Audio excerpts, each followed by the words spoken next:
Professional wrestling is the one true sport. Other sports have their share of intense, dramatic moments, but nothing can compare with professional wrestling.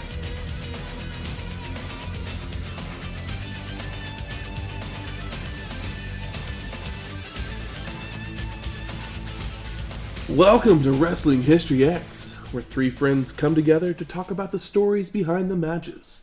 I'm Matt. I wanna be a pasta maniac. You son of a bitch. Sorry, what was we gonna do here? I am Pasta Shania. We're brothers in arms. One of you can be rigatoni, one of you can be angel hair. Welcome to episode 164, WCW Monday Night Nitro. Crazy. Monday Nitro. Here we are. The first one. The inaugural. I don't know if the word works if it's every week. Yeah, it's still the first one, so it's the inaugural. Okay. The inaugural, the pilot, the premiere, I don't know, day one. They smashed the champagne bottle on the back of the boat. Yes. Set it out to sea on the TBS Superstation. Is it TV? It's TBS. TNT. Right? TNT. My They bad. smashed the bottle over the back of Vader and set him out to sea. Aw, we like Vader. Yeah, he was on back to the castle, the White Castle of Fear. Parts unknown. Yeah, he shows back up with a suitcase of sliders. Somewhere in Denver. So this episode would, as I've mentioned, is the very first episode of Monday Night Nitro, produced by WCW. It would take place on September 4th, 1995, at the Mall of America in Bloomington, Minnesota. And it got a TV rating of 2.9. Now, I looked to kind of see like how that compared to Raw. Raw was actually off that week. Yeah, they took the week off for the dog show or something like that. Oh, Westminster. The Westminster Dog Show was going on. But it was right around the same as what Raw had been doing the week before. And they did about the same the week after. Perfect time to kick off a new wrestling show on the week where your only competition has the week off, and you happen to feature some of their old performers that might just pull some folks into your weekly broadcast. And stack it with basically big names.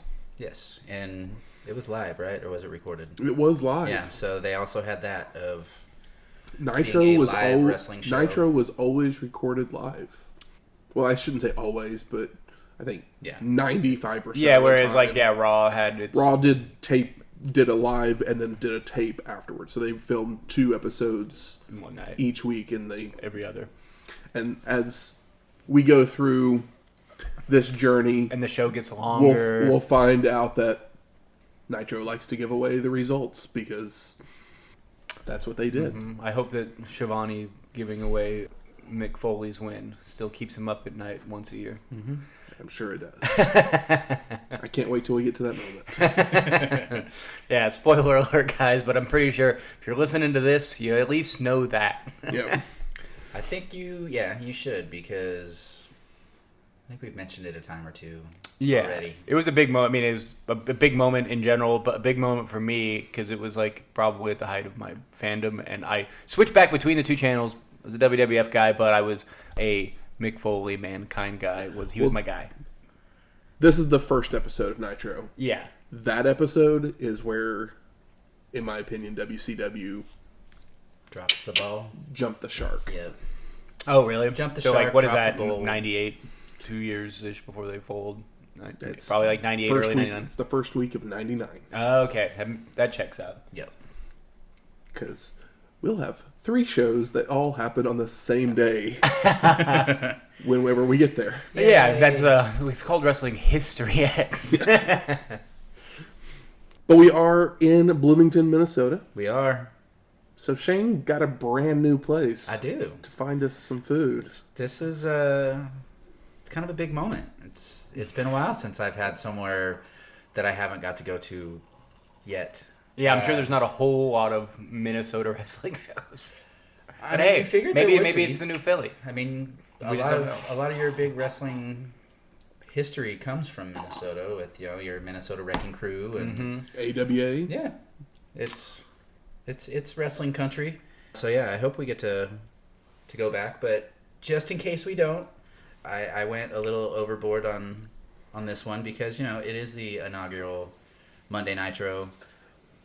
I decided to have a twofer here. One representing the state of Minnesota and one representing Monday Night Raw. Or I should say Monday Nitro because I just said the wrong show name. I'm going to have to catch myself on that now. I haven't had to worry about saying a different Monday night show yet. So. Yeah, having to say Nitro.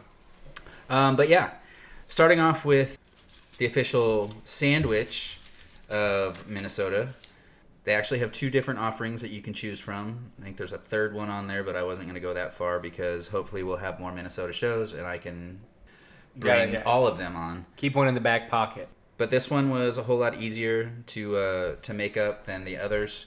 The official burger of Minnesota is the Juicy Lucy. If you've never had a Juicy Lucy, it's basically a reconstructed cheeseburger where your cheese is on the inside instead of on the outside. Stuffed between 2 beef patties where they are pinched on the edges. Everything is sealed in tight, and then you just grill it up and hope that you cook it all the way without overcooking it or without all the cheese exploding out of it. These here, I put on just a basic... If you like well-done burgers, Juicy Lucy's probably not your thing. No. Because you're never going to get it all the way cooked through. Yeah, it'll be a little, Without getting the cheese, dribbling out. But this one, I took a little bit of Worcestershire sauce, a little bit of olive oil, some salt and pepper, a little bit of garlic, and mixed it into the meat. The meat I used was an 80-20 because you want to have a nice little amount of fat in there because part of the name of the sandwich is juicy, and your juice is going to come from the fat in the burger as well as the cheese. The little thing that I saw said that purists from the Minnesota area like it with American cheese and just some bread and butter pickles, but it'd be good with some caramelized onions, throw some bacon on there, some jalapenos, a little aioli. Yeah, if you fancy it up however you like. Yeah, but for a first time making one, not too damn bad. It actually has a nice little juicy ooze that I got a video of that we'll post on the Twitter pages to show everybody that not only can Yan cook, but Shane can cook too. Also, because we have Monday Nitro premiering tonight, and it takes place from the Mall of America, I figured I'd bring something that was mall-inspired. And, There's definitely not too many of those kind of shows. No. This one also has a WCW tie-in because it is orange-flavored, and WCW is all about the orange at the moment. So I recreated the Orange Julius with some orange juice concentrate, a little milk, a little water, some vanilla, and some ice cubes, and just blended it up until it was nice and frothy. And it's got this orange dreamsicle type taste to it with... I've never actually had Orange Julius, so I don't know how to compare to it. This is probably better. I've only had Orange Julius once, but I had it in I think they use more of a yogurt base rather than a milk base. But I had it once, and I didn't have it until there was probably the last one in the country. It was They're still all over the place. Are they? I thought they were dead. Well, they merged or they got bought out by Dairy Queen bottom, so you can technically Orange Julius stuff at Dairy Queen. Yeah, I got one in an Oklahoma City mall a decade ago, which is still 15 years past Orange Julius's prime, which is probably about 95. Great cookie company. Are they possibly in there too? Sometimes in some malls. I mean, I know there's what is that one? Auntie Annie's or something like that. Yeah. Maybe they serve fake Orange Julius's. But it's they can't use the name. They can't use the name, but you know what it is. Just orange drink. Yep. I remember years back, well, actually around this same time in 95, 96, one of my managers at Blockbuster, all she would talk about was that little sparkling Orangina, I think is what it was. Orangina's I used to always get the two of them confused, thinking that that's what she was talking about, and then I tried Orangina and was like, all right, well, I don't understand what all the hype is about, but okay, cool. It's got a cute bottle. That's the cute thing about Orangina, which I've heard that they've changed the bottle, so now it's what is even special about this anymore? No. Yeah, because the bottle, if I remember right, it was just this sphere-shaped thing that looked like you were drinking out of an orange with a little spigot out of the top of it. Yeah, the bottle was really cool because, it's without the bottle, what are we doing here? We got some Orange Julius. We got some Juicy Lucy. I think Minnesota and Minneapolis. I guess I never really gave the history of the Juicy Lucy either. No, the only thing we're missing is a J.C. Penney bag next to us. And like In a a food cigarette court. or something. 'Cause Smoking in the mall. greasy burger, beverage. The Orange Julius could easily be made alcoholic by adding a little vodka or rum or something to it. Like It'd you be can good. put anything in orange juice and you're good to go. Yep. Juicy Lucy, again, it was invented in a South Minneapolis bar sometime in the 50s. Depending on who you ask, it either started at the 5-8 Club, where they served the Juicy Lucy, Juicy Lucy, or Matt's Bar, where they make the Juicy Lucy, Not my Jucy. place. Not mine.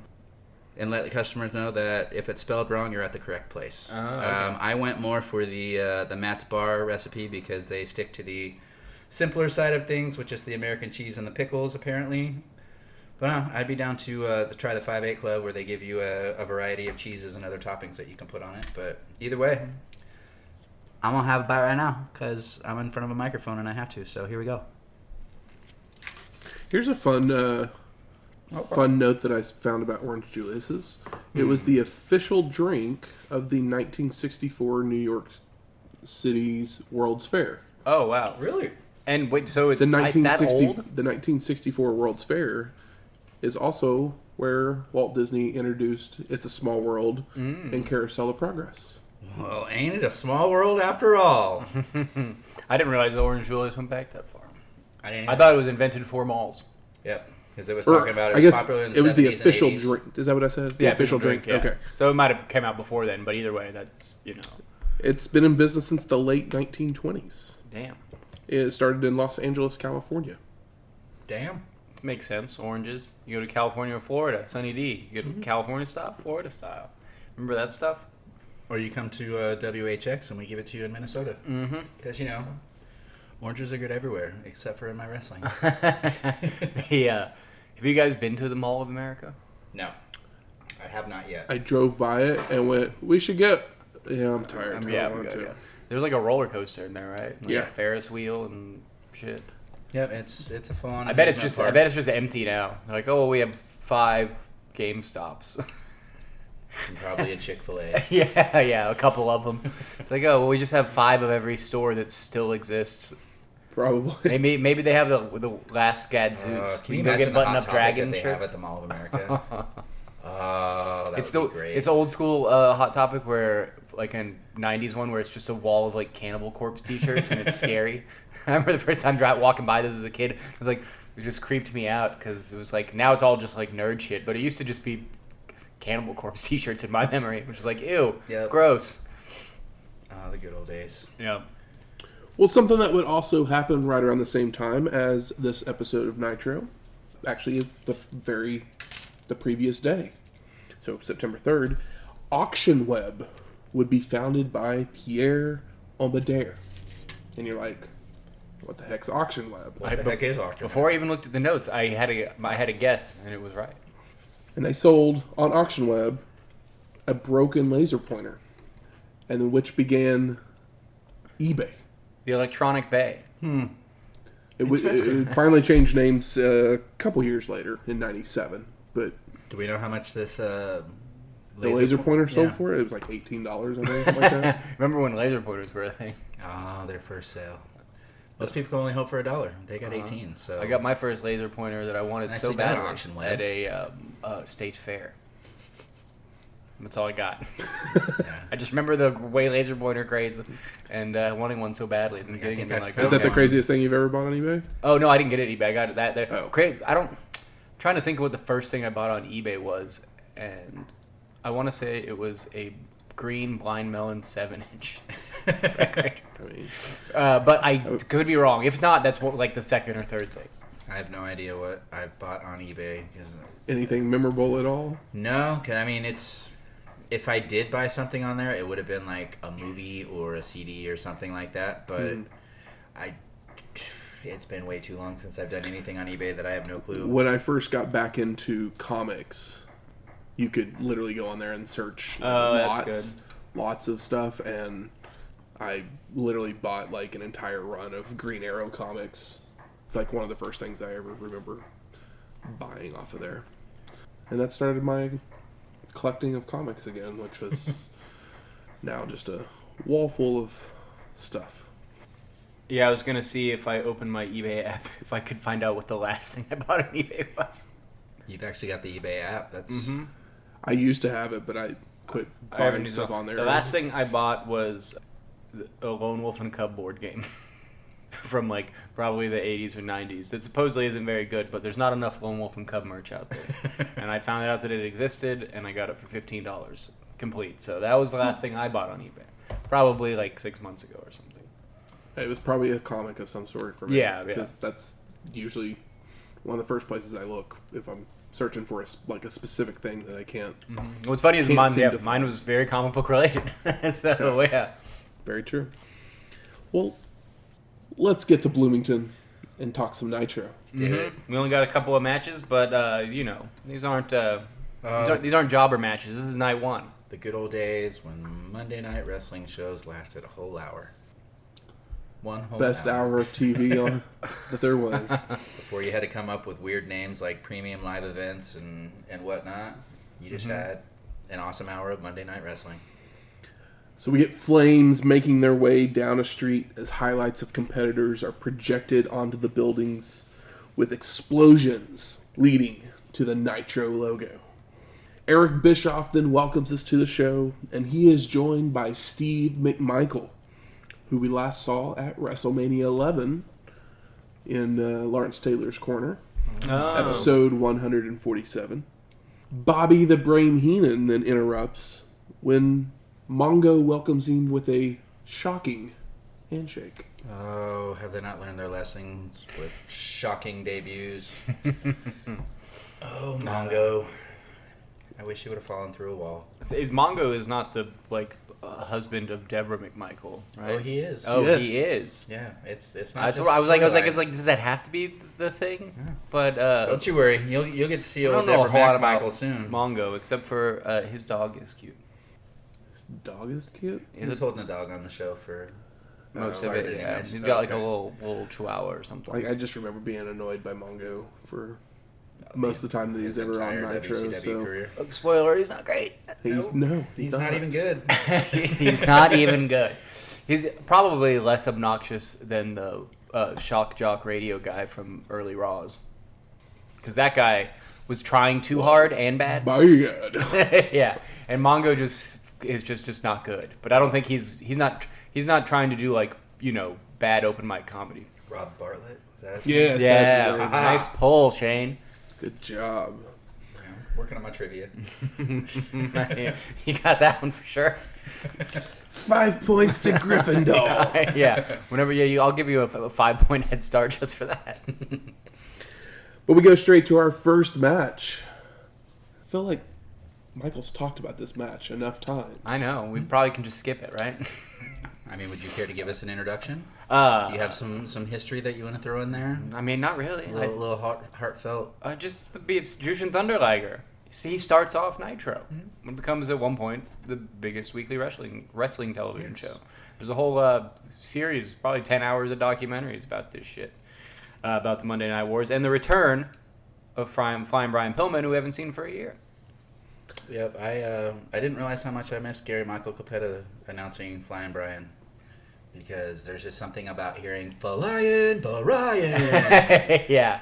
instead of Flyin' Brian Pillman. I mean, Gary Michael Petta is a legend. Yep.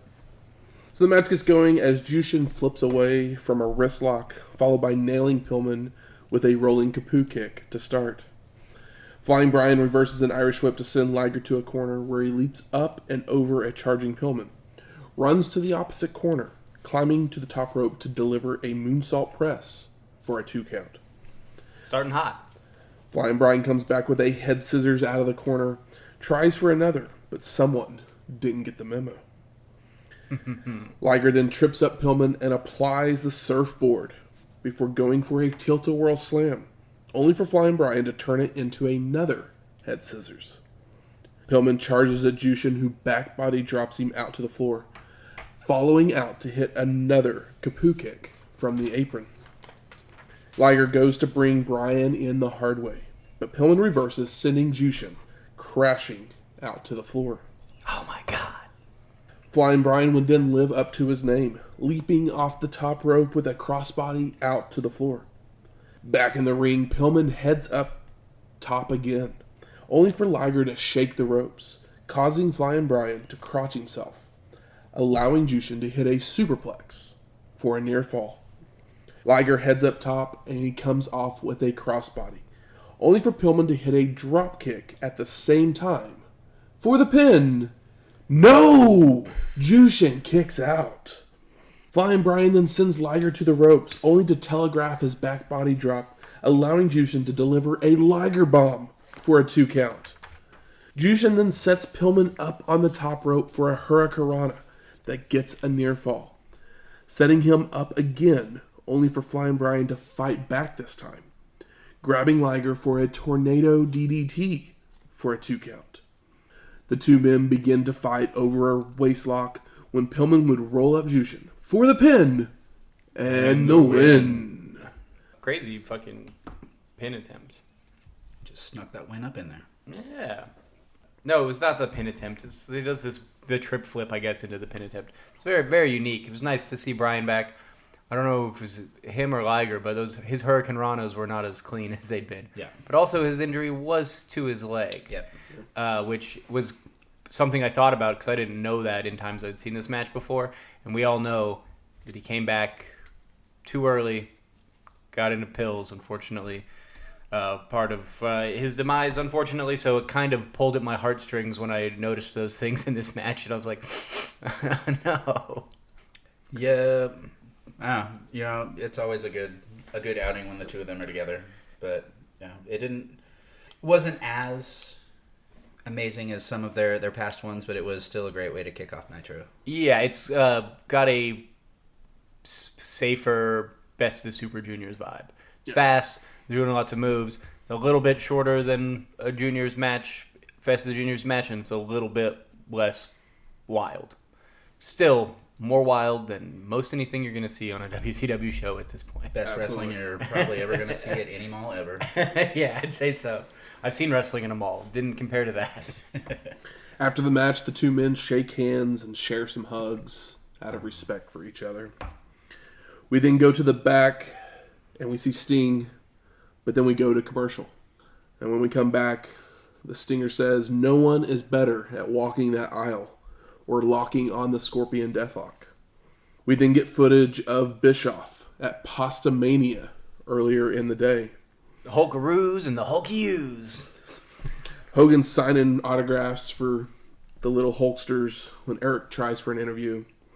And like Michael said, Hulk's been eating the Hulkaroos and Hulka-Oos.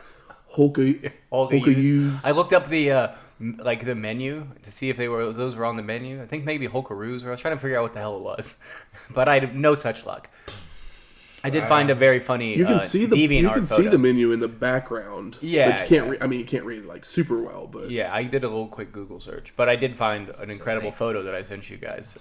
Hulk Hogan deviant style art. SpaghettiOs, but with U's instead because that makes sense. O's are trademark, maybe. I don't know. And there's a U in Hulk. I don't know. I mean, there's an O in Hogan. But with Pasta Mania running through the Hulkster's brain, he's carved up. Who can beat him? He's carved up and ready to go, guys. Oh, yay. Who knows? Who knows? Maybe someone will be able to beat him. Lord willing. Fingers crossed. Toes crossed. We then go to our second match. The Nature Boy, Ric Flair, versus Sting for the WCW United States Championship. We're loading this show up, guys. Damn right. No, this is before Hogan was here. This is top of the card kind of match. WCW. Yeah, it was nice. We liked it. This might be my favorite Ric Flair robe because it's just burnt orange and it's so bad and so good at the same time. Yeah. And then even orange is being celebrated. The motherfucker. Here we go. Flair is going to do it. Well, Ric Flair, what we didn't know was that he was sponsored by Orange Julius for this showing. And Sting has maybe one of the craziest Sting ring jackets I've seen. It's like all purple. I see it as Prince inspired sequins. Because again, you're in Minnesota. Yes. Good point. Purple and gold. And it's very, very flashy. It's very nice. Both these guys got New gear just for this first night. They know what they're doing. So the two men are like standing in the ring. They're ready to go. When there's someone walking down the aisle. Who dat? It's Lex Luger. He doesn't work there anymore. And Lex just kind of stands there and stares at the ring until security takes him to the back. Yeah. It's like, oh yeah. Mm-hmm. Okay. Yeah. It's our first invasion angle. Ish, not really. So Ric Flair just did that a couple years ago. So literally, Lex Luger had worked a house show the previous day for WWF. Oh, wow. I think in Canada. And his contract ran out. And he flew to Minnesota. He's got friends there. And signed a contract. And he was a horse buddy. Yeah. And here he is. He's a friend of Sting, so I think Sting pulled a lot of everything to get him to buddy, come in there. Yeah. He didn't stab Arn Anderson. You can't be that bad at standings. So, as distracted as we are, Sting was even more distracted by this. That's my friend. But he regains his focus in time to do a bunch of leapfrogs while Nate runs the ropes before hitting several press slams. The Stinger keeps up the attack with a hip toss and a drop kick to send Flair out to the floor to regroup. Back in the ring, the Nature Boy rakes the eyes and starts chopping away, only for Sting to no-sell and deliver another press slam. I mean, he press slams the living shit out of Ric Flair in this match. I don't know if Ric Flair's ever been press slammed this many times in a match that we've even seen. He's already hit him with like at least 3. They start running the ropes again when Nate hits a crossbody that sends both men over to the floor. 360. Where Flair rakes the eyes again, only to then run into another press slam from the Stinger that sends him back into the ring. With spamming press slams. The Nature Boy is begging off, but Sting sends him to a corner, following in with a Stinger splash, only for Nate to avoid, which Sting was ready for. So he hits a face slam instead. The Stinger charges at Flair again, only to get an elbow to the face, which puts him on the mat and sends us to commercial. But when we return, the Nature Boy is still in control when he heads to the top rope, only to be press slammed off by Sting. Is it the year of the press slam? It is for Sting, or apparently. at least just this match. I think Sting's also, it's like, well, he's finally in a match with somebody he can press slam, instead of having to fight like Big Bubba for a decade. And it's like, well, he's going to hurt himself press slamming Big Bubba, but Rick was a little bit smaller. Like he just got Lex back. Maybe he's trying to throw out the signal for Warrior. Press slams are awesome, man. Look at these. Yeah, they look great. They look awesome. So if we haven't had enough of them, Sting does it one more time, which brings out Arn Anderson to ringside as the Stinger misses a top rope splash. Nate hits a vertical suplex and starts to gloat, but Sting has no-sold the move and hits multiple clotheslines before whipping the Nature Boy to the corner for a Flair flip to the apron, where the Stinger delivers another clothesline. Sting with a 10 count of mounted punches in the corner and a hip toss before setting Nate on the turnbuckle, where the Stinger gets his eyes raked again. Back on the mat, the two fight over a hip toss, which transitions into a headlock takedown, into a head scissors, bridging out, and Flair turns it over into a backslide for a 2 count. The Stinger then sets the Nature Boy on the top rope to hit a superplex, but he turns his attention towards Double A, allowing Flair to chop block Sting from behind to lock on the figure 4 with leverage. But the ref catches him. But Nate just don't care. Nope. As he won't let go of the ropes at the 5 count, so the ref calls for the disqualification. Post-match, Arn Anderson jumps in the ring, breaking up the hold, before taking his windbreaker off to attack Flair before he escapes to the back. What are you doing, Arn?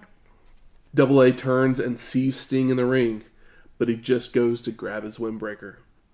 All of a sudden, Scott Norton is then at the announce table, yelling at Bischoff about having a contract and needing an opponent. And Flash gets in Mongo's face when Macho Man runs down to make the save. And the two men are jawing at each other and want to just go at it right then and there. But Eric and security stops them, saying the match isn't signed. You'll never work for WCW if you do this. But then Bischoff sends it to a video package. Sabu's coming to WCW, guys! Oh my God. He's had such a beautiful career to be had here. And we see highlights of him doing some moves. Was there ever a sadder Sabu video package than what they showed here? Because there was no... Well, it just didn't have the violence. He still did the high There was five. nothing extreme about it, I guess that's what's wrong. It wasn't any ECW highlights. It was literally some footage from some house shows, probably. Yeah, it's just him doing a flip over the rope and landing a leg drop. But he still does like the springboard leg drop. It's still more exciting than a lot of stuff before, but it's not the wild shit we've seen. Yeah. He does like the baseball slide. He looked too put together for it to be Sabu. He doesn't have much of a choice here. Too much trick photography. So I'd also like to mention at this point that basically our wrestling portion of ECW, aka Guerrero, Benoit, Malenko, they have all signed with WCW at this point. So we won't see them in ECW anymore, but they will start showing up on our WCW shows, hopefully. We do all know, like I said, spoiler alert, Sabu's not long for this world in any large company. I mean, I honestly think this might be the only time we will see Sabu on a WCW show. Even when he was signed to the WWF, he only did like a couple of house shows before he like had to break his contract or whatever. I mean, I know he's back in ECW for the end of literally before the end of the year. Yeah, before the end of the year. He may actually be on our next ECW show. He very well could be. Yeah, as far as I know.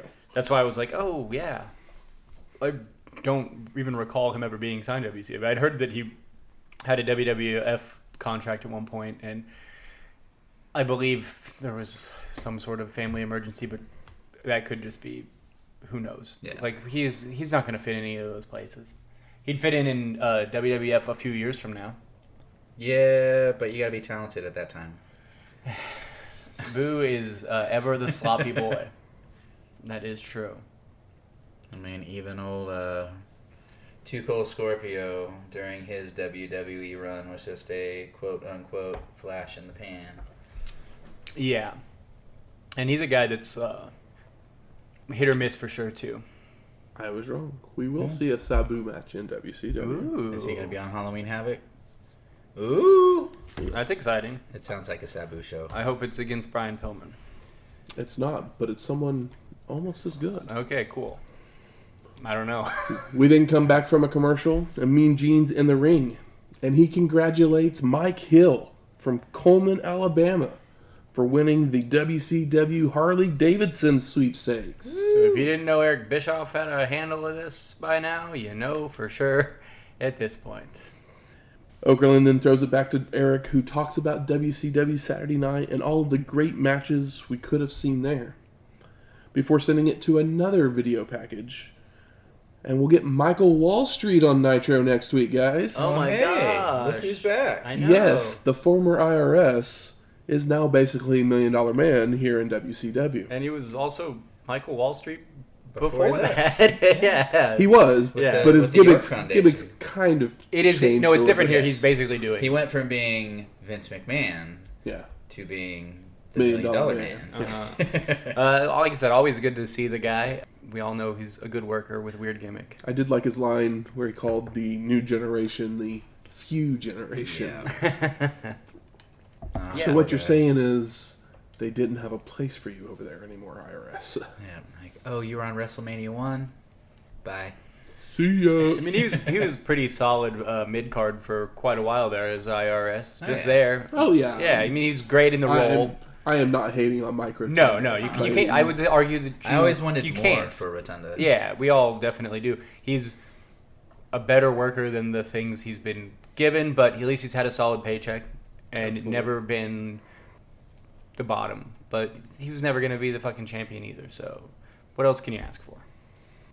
We then go to our third match. Big Bubba Rogers versus Hulk Hogan with Jimmy Hart for the WCW World Heavyweight Championship.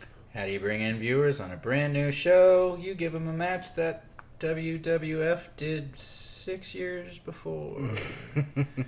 Woo! I mean, he's got a different name. Here's the thing. Yeah. Like, I'll probably mention this later.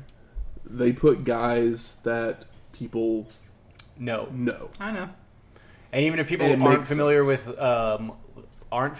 Liger, he's impressive and an impressive thing to look at. Does cool stuff that you don't see regularly, and they put him in there with a guy that people do know. It's his comeback match, and this is like, you know. No, so. I will watch Liger and Pillman all day, every day, as well as Sting and Flair. But you just got the awful combination of two of my least favorites as the main event. And I understand. Like, womp womp. Thank you for front loading the show, though. Totally understand it. So before the match gets going, Eric tells us that Savage and Norton are now signed for next week on Nitro, as Rogers begins to work a headlock before Hulk fights his way out with a shoulder block. Dig it. Bubba retaliates with a cheap shot and avalanches Hogan in the corner, while the Brain tries to educate Mongo about Rogers, when McMichael calls him a brawler and that Hulk is too much of a technician for him. Oh my god. Yeah, I know. I giggled too.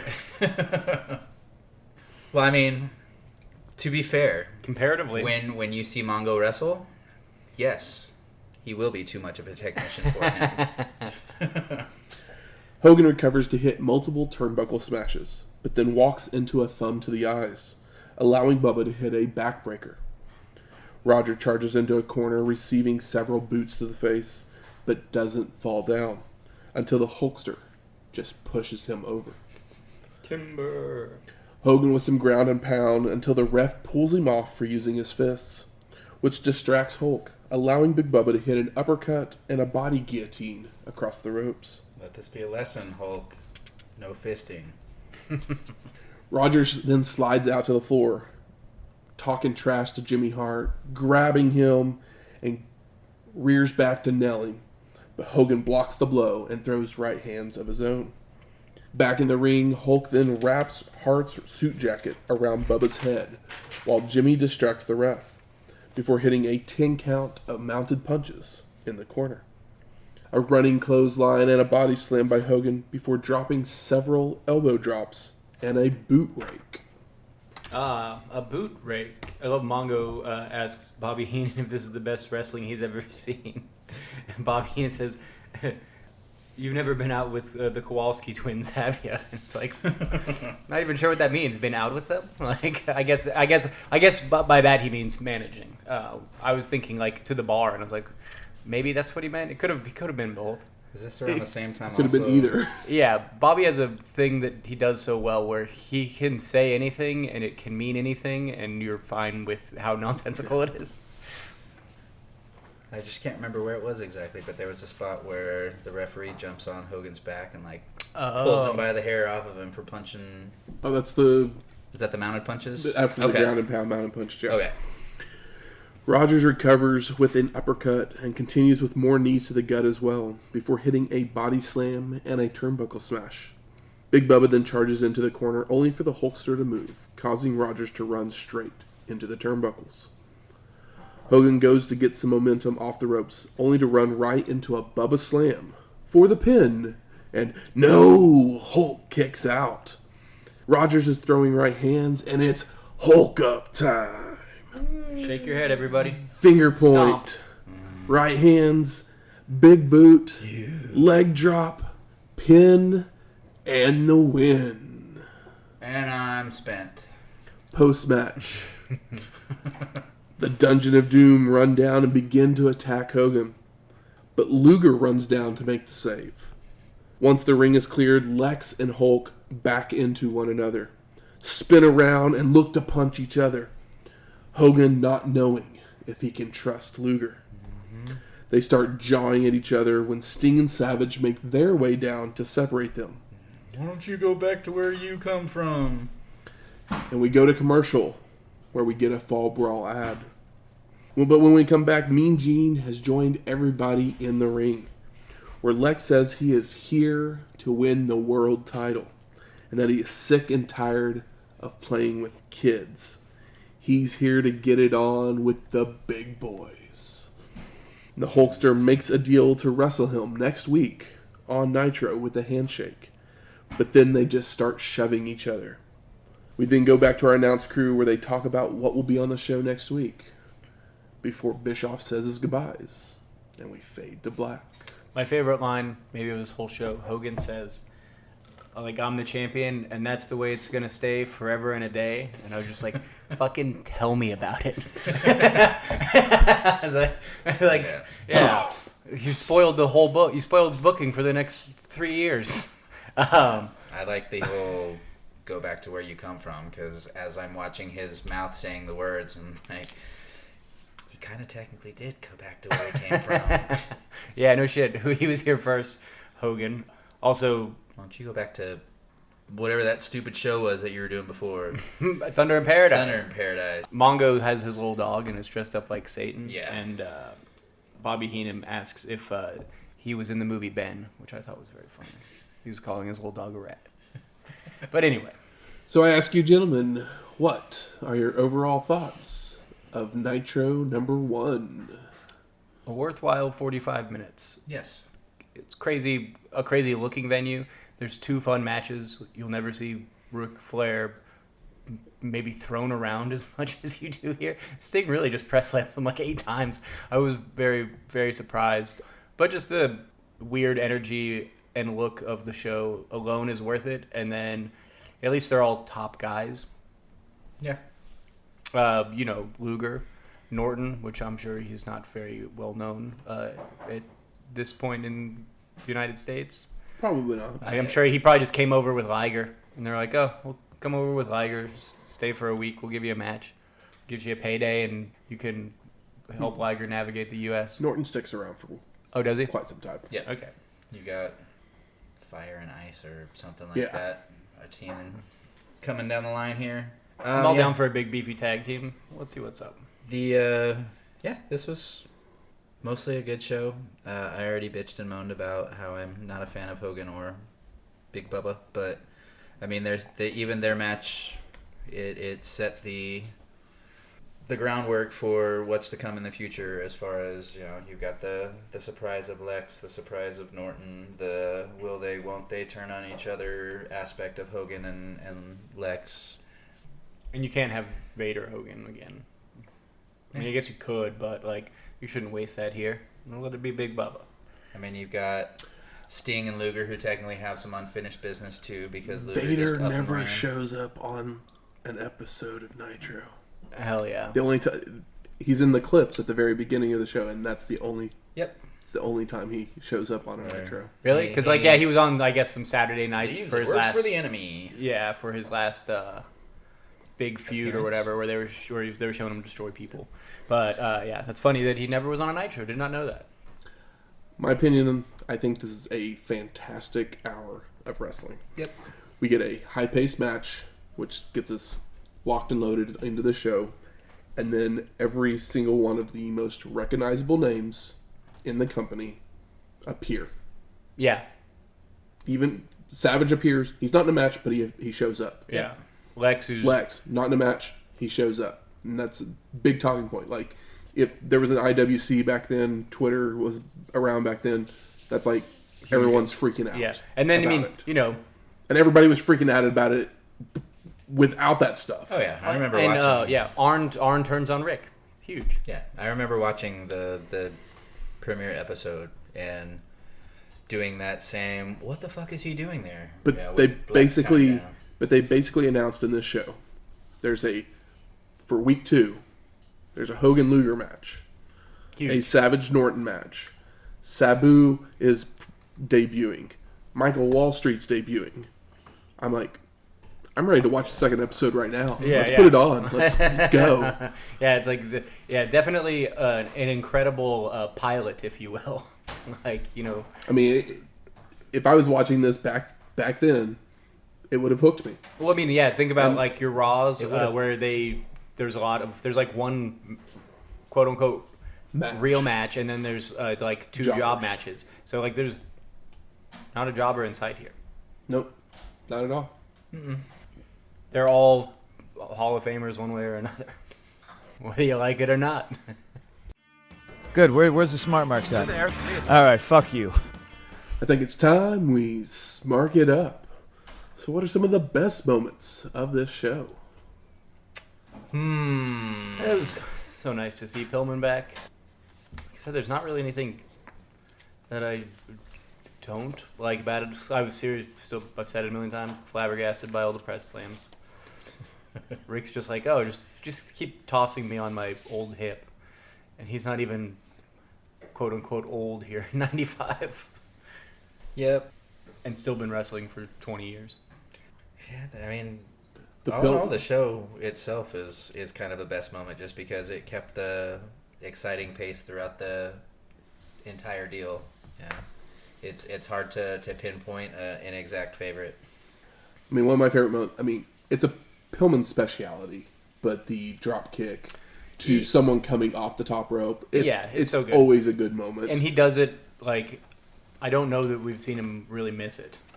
Yeah, exactly. Like, he always gets it's always either tight or maybe even real. But it's a great spot, and especially for a guy named Flyin Brian. He's going to wrestle other guys that are jumping around, so, like, how do you get him out of the air? With your damn feet.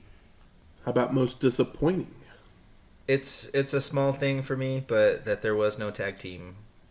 Oh yeah, anything really just couldn't fit it in on the premiere episode. I mean, considering where our WCW tag team scene is, I'm probably okay with that. Yeah, it's like I wouldn't take it over.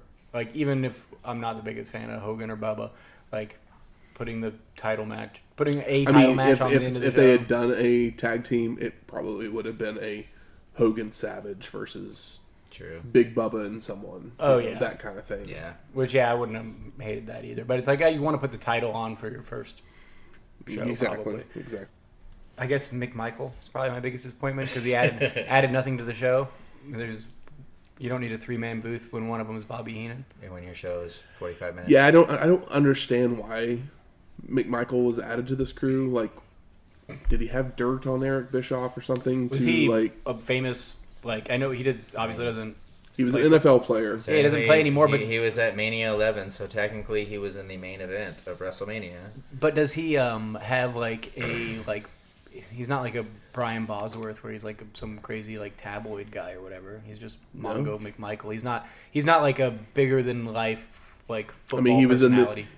You've probably seen the Chicago Shuffle, the Bears Shuffle Super thing. Bowl Shuffle. He was on that team. Yeah, so he's a moderately recognizable name, but he's not like fucking Dennis Rodman or like he's not a William the Refrigerator Perry. Yeah, he's not like somebody that you're if your mom's not a football fan, like not at least a name that she would recognize. Not that kind of famous. No. One of the most disappointing things for me was actually the Arn Anderson stuff. I actually had to look it up to figure out what. We'll see. Spoiler: we'll see more about it at Fall Brawl. Yeah, that's why I didn't worry about it. But I was like, I don't know exactly what's going on. They probably should have even just a line or two during the Flair Sting match, or as soon as Arn Anderson comes out, throw a line in there being there's been some tension between Flair and Arn Anderson.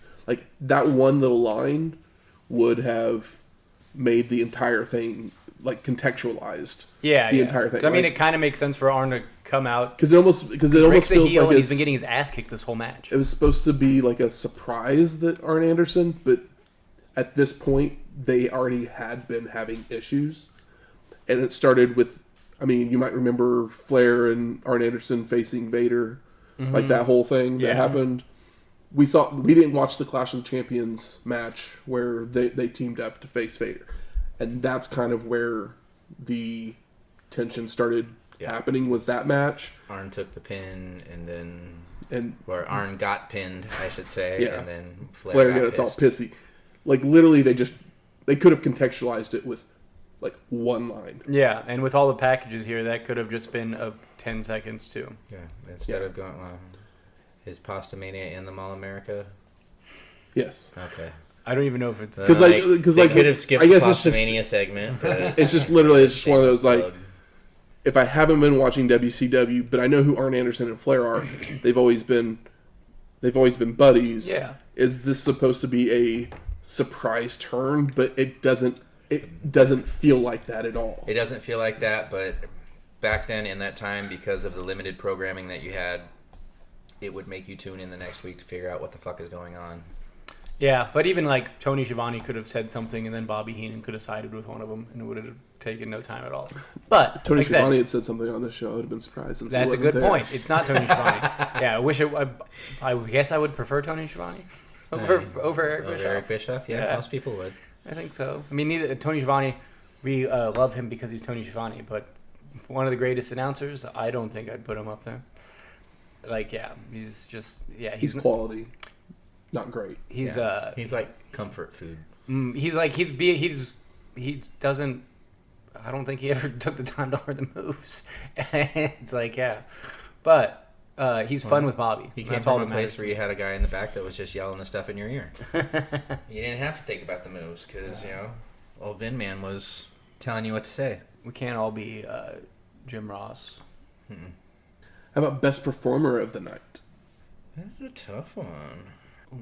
Liger for giving Pillman some guff on one of the Hurricane Ranas.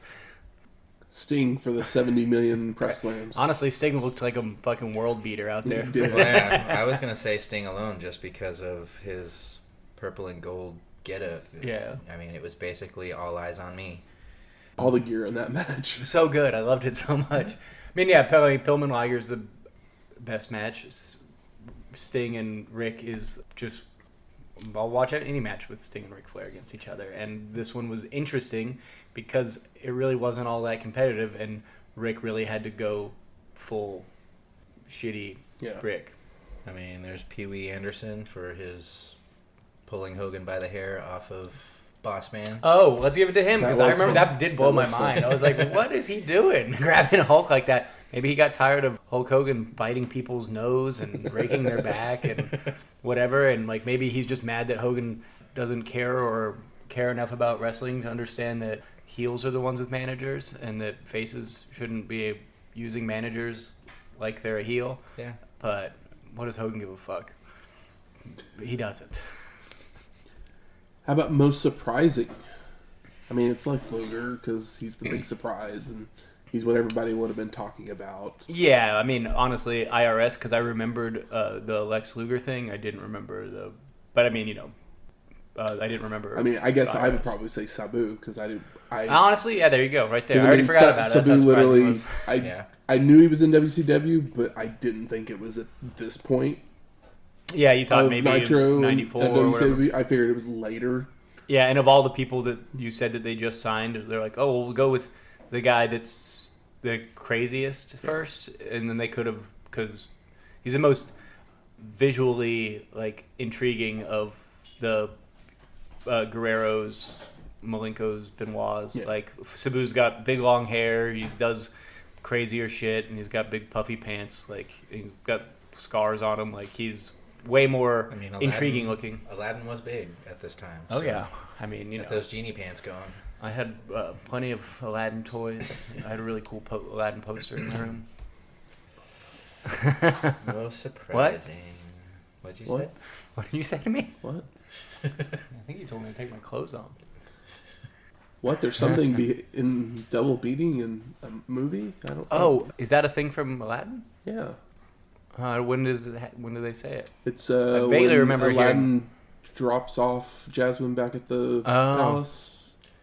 It's either when they leave or when they come back. Of the magic carpet, Yeah, right? like you hear this, kids, take your clothes off. Oh. I know the boner from The Little Mermaid, which I think... All kids take off your pants. Yeah. With the layup. Like once you know what they say and you like hear it, you just That's funny. never don't hear it. And then the penis on the cover of the Little castle. Mermaid. And somebody said sex in the clouds, but I've never seen it. There's one that I know is absolutely real. Oh, and the Lion King, yeah. No, there's another one that's in, I think, the first Rescuers movie, or maybe the second one.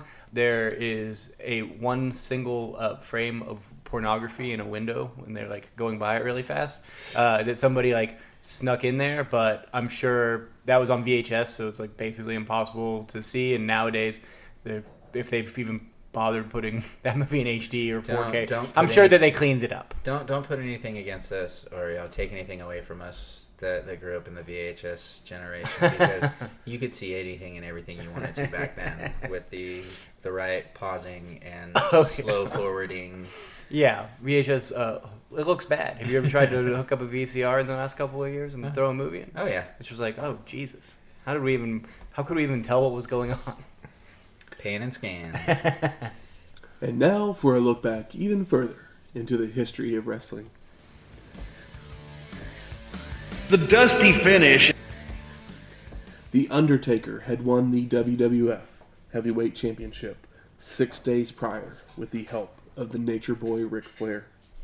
So at this Tuesday in Texas, on December 3rd, 1991, Hulk Hogan would get a rematch with President Jack Tunney at ringside to ensure there would be no outside interference. Hogan would take the attack to the dead man to no avail, which led the Taker taking control after running the Hulkster into a ring post. Hogan began to make a comeback, which brought Flair to ringside, where he was confronted by Tunney. Hulk also decided to go after the Nature Boy, giving him a chair shot across the back that would send Flair into the President to knock him down. With Tunney down, the Nature Boy would look to help the Undertaker, but Hogan was able to reverse, sending the dead man into a chair held by Flair. Taker would recover to grab the Hulkster, allowing Paul Bearer to hit him with the urn, but Hogan ducked, causing the Undertaker to be struck. Hulk would then take the urn, grab out a handful of ashes, which he would then throw into the dead man's eyes. While this was happening, Flair had revived Jack Tunney, allowing him to see everything that was occurring inside the ring, including Hogan making the pin to become the WWF Heavyweight Champion for the 4th time. But a few days later, Tunney would strip him of the title due to the controversy surrounding both of the previous title changes, leading to the biggest championship match in its history. This Tuesday in Texas? This Tuesday in Texas. This Tuesday in Texas. I was so How tempted cool to is do it it? while you were reading. My first episodes are now part of the little history. Mm-hmm. Aw, I know. It's full circle. yeah, it is. Was this Tuesday in Texas good? It was okay. Yeah, I'm sure it was fine. I mean, everything that's all fun, exciting WWF For a type random stuff. pay-per-view on a Tuesday. Mm-hmm. Yeah. Which is basically just rematches of the Of the Survivor show of the Series. Survivor 91 Series that too, were so it's like previous early week. Taker. He's still scary. Yeah. He's I mean, not forced into basically- being a face at this point. It was like a Saturday night's main event that you paid for. Yeah. A clash of champions. Yeah. Next week, Fall Brawl 1995. War games. The brawl to fall them all. Yes, it is War Games, so I'm sure we'll see 8 men and 2 cages, or 1 cage over 2 rings. A team of guys fighting against muscular dystrophy. Yes. something like that. Yeah, Yeah. that sounds good. Weirdest promo or whatever video ever for wrestlers. Team up to take on muscular dystrophy. It's a good cause, but It it's a is. weird way to put it, I guess. Yeah. Music from this week's show is the Monday Night Nitro theme song. And Hogan won our main event, so we play his theme song, American Made, by Jimmy Hart. Old Jimothy Hart. If you like this episode or any of our other ones, please go out there and rate and review us on iTunes, Stitcher, Google Play, or wherever you find your podcasts at. And if you have any questions, comments, concerns, Recipes. We're going to where? North Carolina next? that's right. Hey, Go on and raise up. we've only been there a couple times, so if you got some ideas, slide into them DMs and let me know. A Flair country. I wonder if Flair has a cocktail. I don't think Flair cares what he drinks. That's just like he does have a cocktail. It's in the Space front of Mountain his. has It's in the all front of kinds his of pants. accessories. He's famously hogged up. But you can email those at wrestlinghistoryx@gmail.com or find us on Twitter at wrestlinghistox. That's Wrestling HISTO. We'll talk to you next week. Oh, I hate this song. Laters. Fuck you, Terry.